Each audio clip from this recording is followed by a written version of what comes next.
जब मेरी बारगाह में आओ जब मेरे पास आओ तो बेहतरीन रात मेरी बारगाह में लेकर आओ।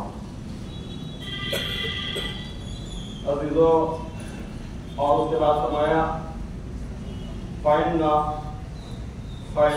तक़वा और बेहतरीन रात बेहतरीन सामान्य सफर तुम्हारे लिए तक़वे का सामान्य सफर।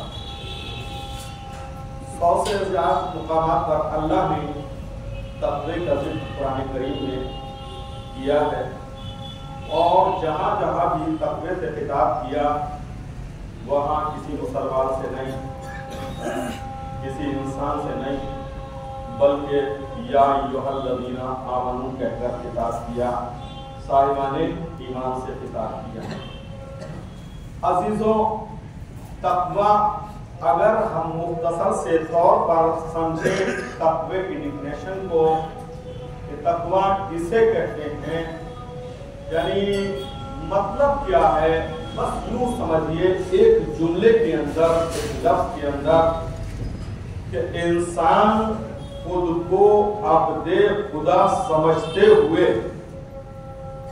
इंसान खुद को अब्दे खुदा समझते हुए अपनी जिंदगी इताअते खुदा में बसर करके इस दुनिया से चला जाए, इसी का नाम तकवा है। और जब इंसान इताअते खुदा में जिंदगी बसर कर लेता है तो उसकी दुनिया भी संवर जाती है और आखिरत भी संवर जाती है।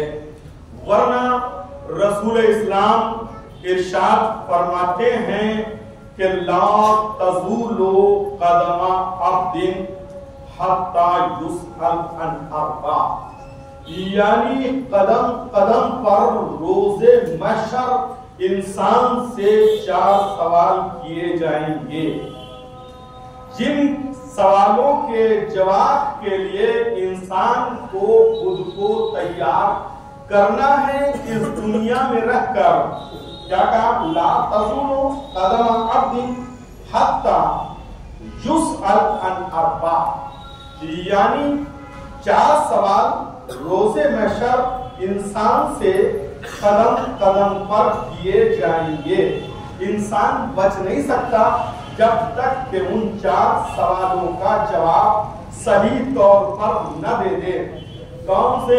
अनजसदेका बिमा अबलैत, यानी पहला सवाल जो इंसान से किया जाएगा वो इंसान की बॉडी के बारे में होगा, वह इंसान के जिस्म के बारे में होगा कि जो मैंने तुझे बेहतरीन जिस्म अता किया था, बेहतरीन बॉडी अता की थी, इसको खर्च कहाँ किया, इसको सर्व कहाँ किया।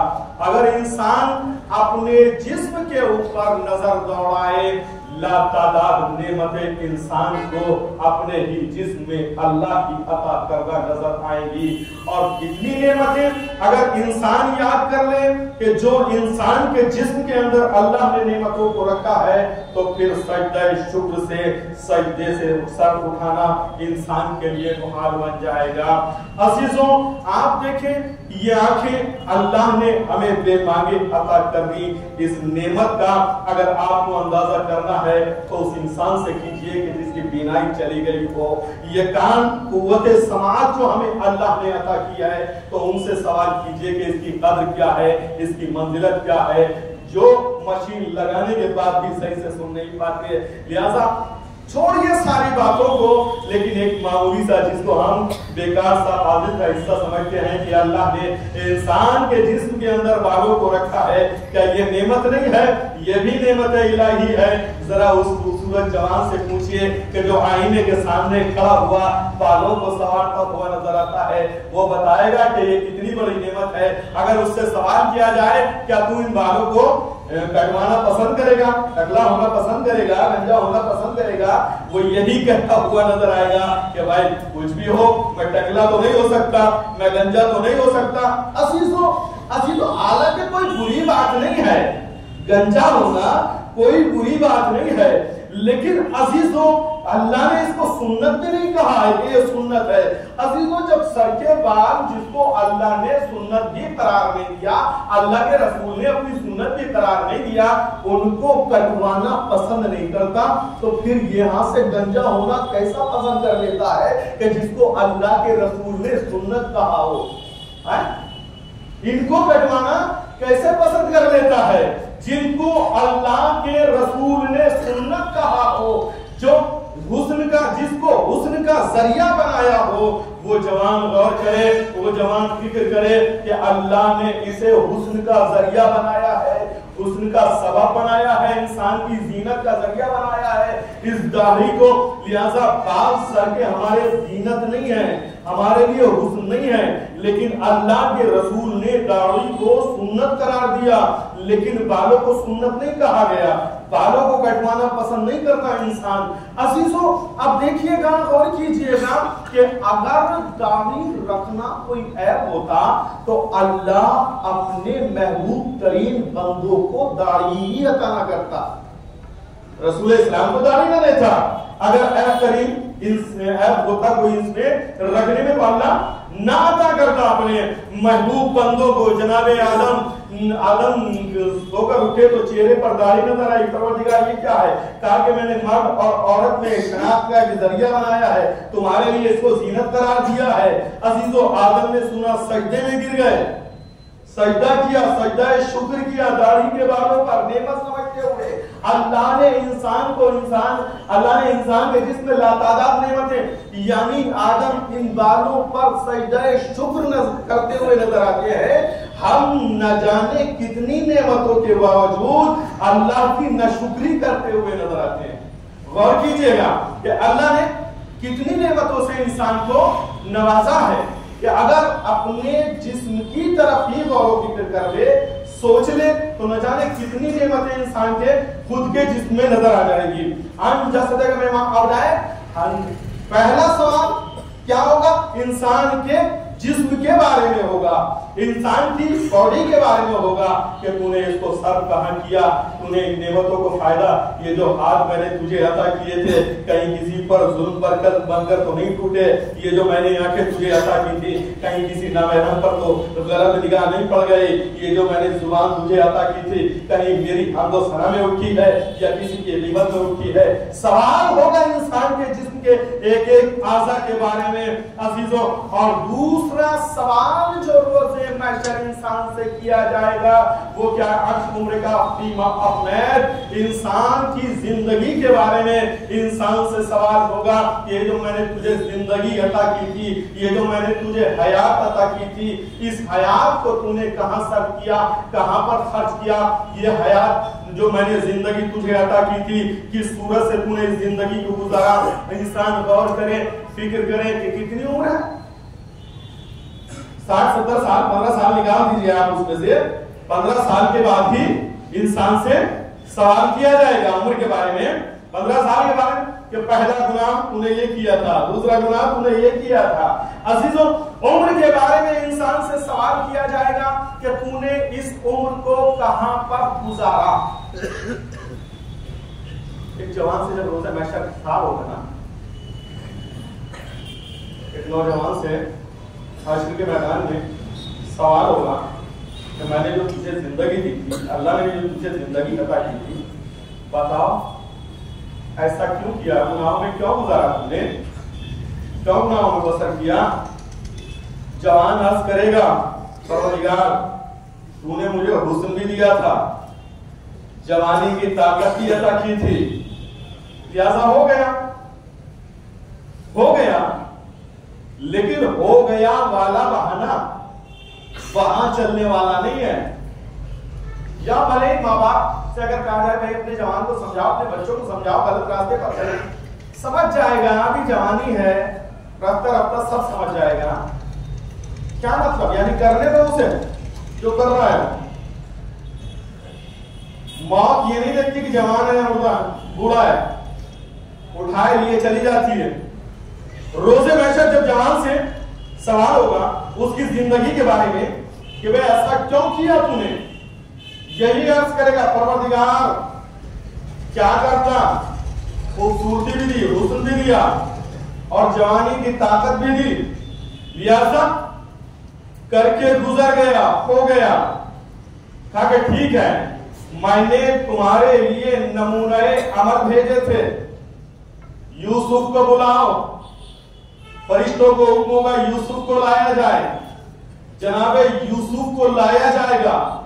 कहा कि देखो यूसुफ से ज्यादा तो खूबसूरत नहीं हो, यूसुफ से ज्यादा हसीन नहीं हो, यूसुफ को मैंने हुस्न भी दिया, ताकत भी दी, सल्तनत की कुव्वत भी अता की।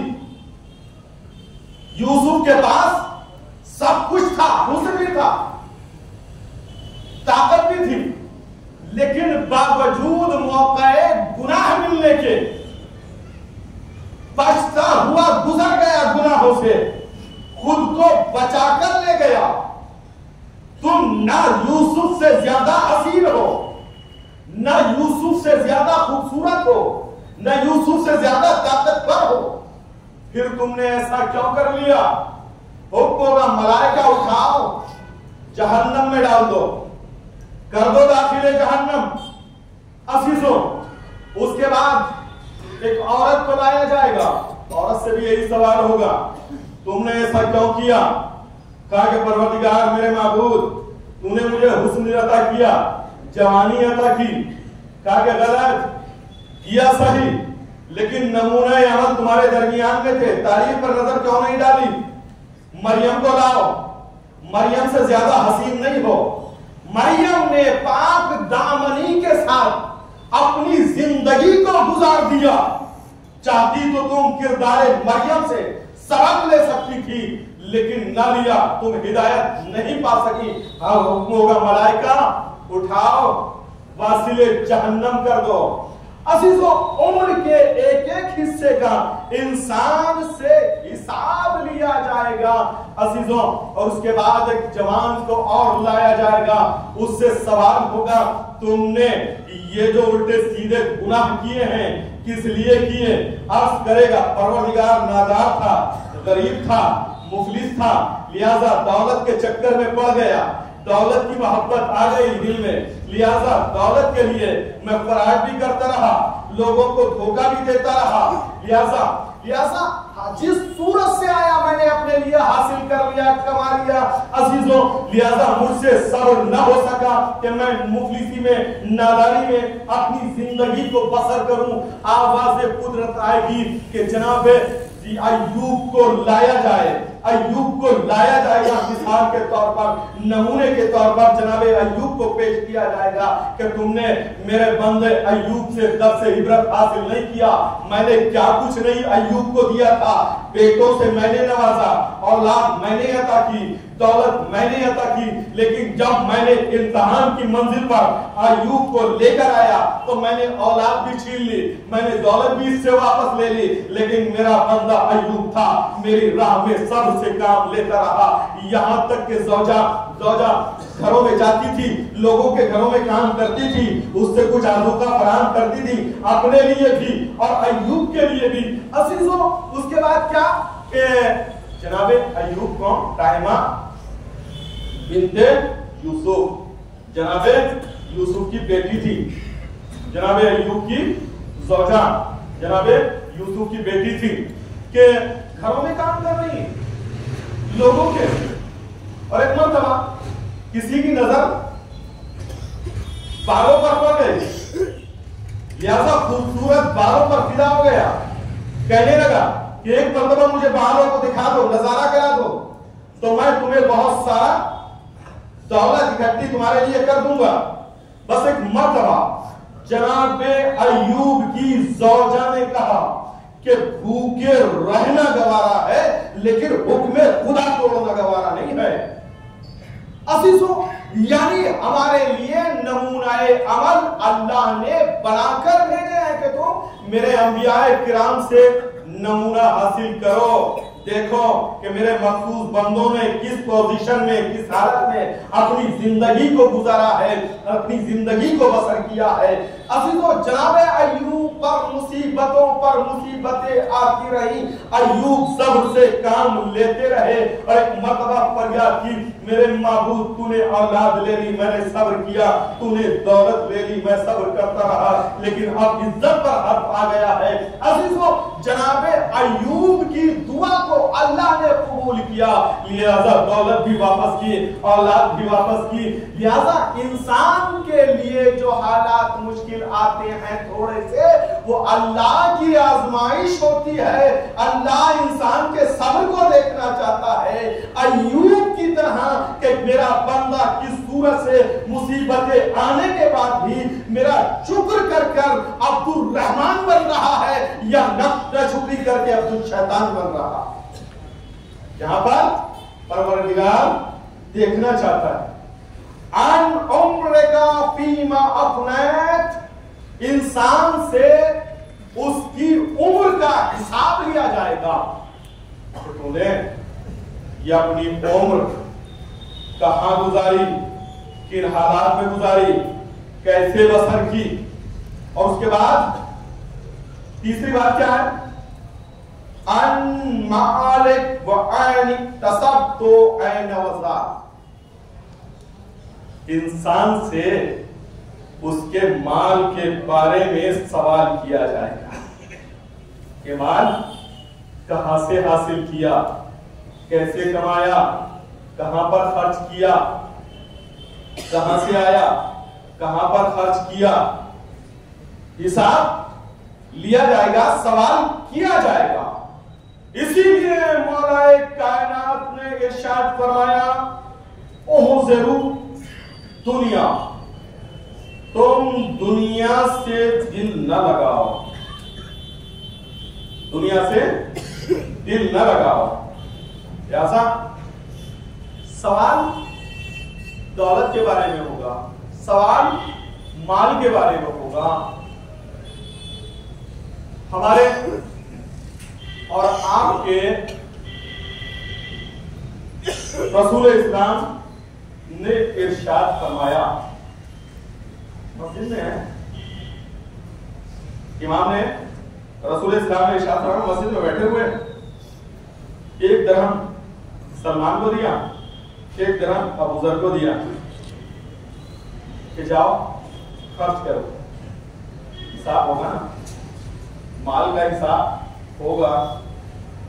दुनिया में नमूना कैसा होता है कि आप देखें, रसूल इस्लाम ने एक एक दरहम दोनों को दिया, जाओ खर्च करो।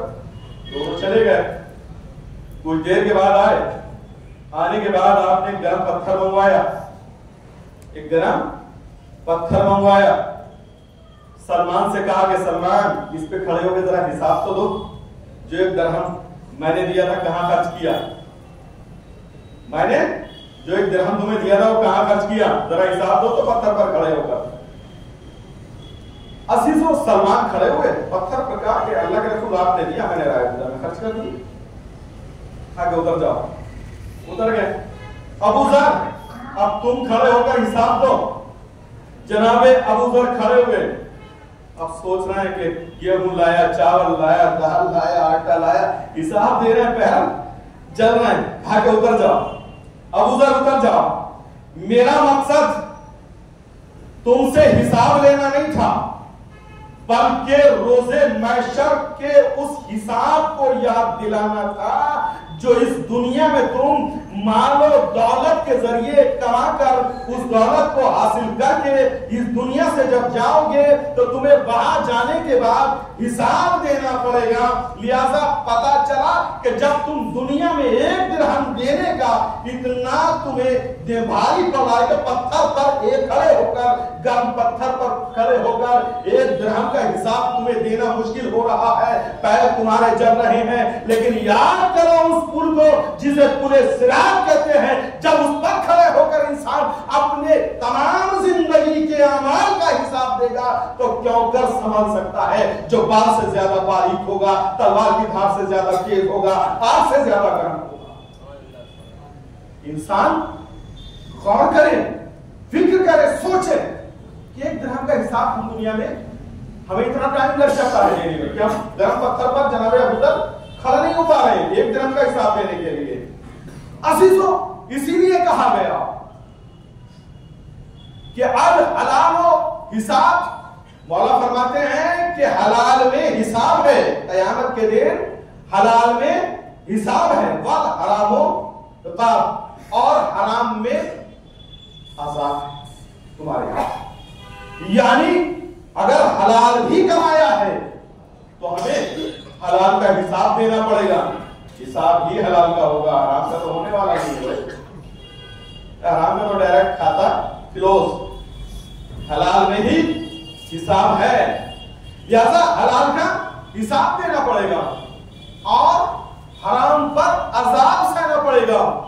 इसीलिए जब हलाल और हराम है ना तो अल्लाह ने हलाल में बरकत रखा है और हराम से बरकत को उठा लिया। और करें, हलाल में बरकत है, हराम में बरकत नहीं है। अजीजों, गौर कीजिएगा कैसे आप दुनिया की मिसाल ले लें।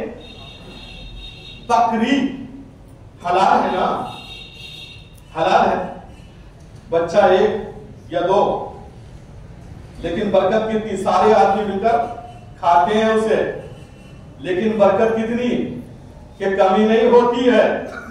कुत्ता, नजिस, हराम बच्चा 6 से ज्यादा देता है, लेकिन कोई खाता भी नहीं है, लेकिन फिर भी कमी नजर आती है। अजीजों, अल्लाह ने हलाल में बरकत, हराम में अजाब रखा है, और कयामत के दिन हमें माल का हिसाब देना पड़ेगा। अजीजों, गौर कीजिएगा, फिक्र कीजिएगा, ये जो हमें जिंदगी अल्लाह ने अता की है, लिहाजा जिंदगी से लेकर जिंदगी की इब्तदा से लेकर आखिरी मरहले तक इंसान को अपनी जिंदगी का हिसाब रखना है, हलाल और हराम को चेक करना है। बरकतें रखी हैं हलाल में अल्लाह ने। अजीजों, लिहाजा अन मालेगा ऐना मक्तसबता ऐना साथ फरमाया कि तुमने कहां से हासिल किया है, इस बात का जवाब तुम्हें रोज़े महशर अल्लाह की बारगाह में देना पड़ेगा। लिहाजा उसके बाद अगर हम देखें कि हलाल में अल्लाह ने बरकत और हराम में अज़ाब रखा है, अगर हम ये करके ना गए ना तो अल्लाह के तो मुजरिम हुए ना, अल्लाह के मुजरिम हुए, उसकी जात में पकड़े जाएंगे हम। और जब इंसान कब्र में जाएगा ना, जिंदगी के एक एक लम्हे का हिसाब कब्र में लिखना पड़ेगा। मलाइका आएंगे, फरिश्ते आएंगे, खा के लिखो। क्या लिखें? कागज कलम तो है नहीं, खा के कफन तो है ना, खा के कलम अंगुष्ठ शहादत से लिखो, अंगुष्ठ शहादत से लिखेगा। लिहाजा क्या होगा, और जब लिख चुकेगा एक एक हिसाब को, वही अमालनामा इंसान के गले में डाल दिया जाएगा, जो इतना वसी होगा रिवायत के मुताबिक जैसे भारी भरकम पहाड़ इंसान के गले में डाल दिया गया, इतना वसी वो नामाए आमाल हो जाएगा। अजीजों,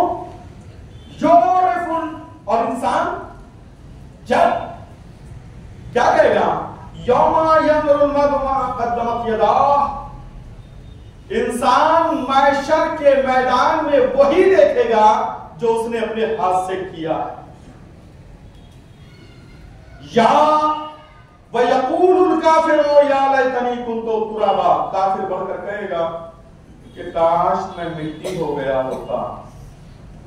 या वैलता लैतनी लम अत्तखिज़ फुलानन खलीला, इंसान बढ़कर कहेगा काश मैंने उसे अपना दोस्त न बनाया होता, यानी शैतान को, काश मैं उसके बताए हुए रास्ते पर न चला होता। युरफ़ुल मुजरिमून बिसीमाहुम, इंसान जो मुजरिम है वो अपने चेहरों से पहचान लिए जाएंगे, चेहरों से कयामत के दिन पहचान लिए जाएंगे। अजीजों, कैसे? छोटी सी मिसाल तो समझ लीजिए, आप जिस महकमे में जाते हैं ना, जिस फैक्ट्री में जाते हैं, उस फैक्ट्री के वर्कर उसकी वर्दी से पहचान लिए जाते हैं। जिस कॉलेज में जाते हैं ना, कॉलेज के स्टूडेंट उसकी वर्दी से पहचान लिए जाते हैं, ड्रेस से पहचान लिए जाते हैं। लेकिन इंसान जो मुजरिम होगा, उसके कारनामों को उसकी पेशानी पर लिख दिया जाएगा, और किसी के बारे में लिखा होगा हाज़िही तारिकुस सलात, ये नमाज को तर्क करने वाला था, हाज़िही मानिज़ ज़कात, ये ज़कात से रुगर्दानी करने वाला था। यानी जो जो भी जुर्म होगा उसको उसके चेहरे से आया हो जाएगा। अजीजों, और उसके बाद इंसान वहीं से पकड़ लिया जाएगा, धर लिया जाएगा। लिहाजा इंसान कोशिश करे कि इस दुनिया में रहने के बाद अपनी जिंदगी के एक एक लम्हे का हिसाब करे, अपने जिस्म का हिसाब करे। आया ये जुबान जो मुझे अल्लाह ने दी है, तो मुझसे ये राह खुदा में मदद, किसी की मदद करने के लिए खुल रही है, या किसी की ग़ीबत करने के लिए खुल रही है, या किसी की चुगली करने के लिए खुल रही है। ये हाथ उठ रहे हैं तो किसी की मदद के लिए उठ रहे हैं। ये जो माल मैंने हासिल किया है, ये राह खुदा में तो खर्च हो रहा है, आया हलाल में खर्च हो रहा है या हराम में खर्च हो रहा है। हिसाब करे ताकि इंसान आखिरत के मुजरिम बनने से बच जाए और दुआ करे कि परवरदिगार आलम बाप के मोहम्मद वाले मोहम्मद हमें सीरत मासूमीन पर चलने की तौफीक अता फरमाए। अज़ीज़ों, हमारे लिए कि गमज़दा खबर है कि